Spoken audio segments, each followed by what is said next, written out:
श्री स्वामी समर्थ येत्या बुधवारी म्हणजे 26 फेब्रुवारीला आलेली आहे महाशिवरात्री. महाशिवरात्रीला आपण भोलेनाथांची उपासना करत असतो आणि भगवान भोलेनाथांसाठी आपण अनेक वस्तू शिवलिंगावरती अर्पण करत असतो. पण काही ज्या वस्तू आहेत त्या महादेवाच्या पूजेमध्ये संपूर्णपणे निषिद्ध मानल्या जातात.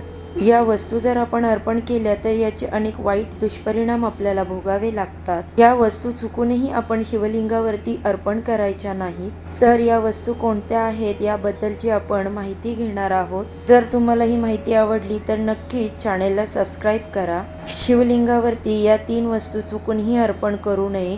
त्याच्यामध्ये सगळ्यात पहिली जी वस्तू आहे ती म्हणजे तुळशीपत्र, तुळशीच्या मंजुळा, त्यानंतर हळद आणि कुंकू ही दुसरी वस्तू आणि त्यानंतर तिसरी आणि महत्त्वाची वस्तू म्हणजे तुटलेलं बिल्वपत्र. अशा प्रकारे नियमांचं पालन करायचं.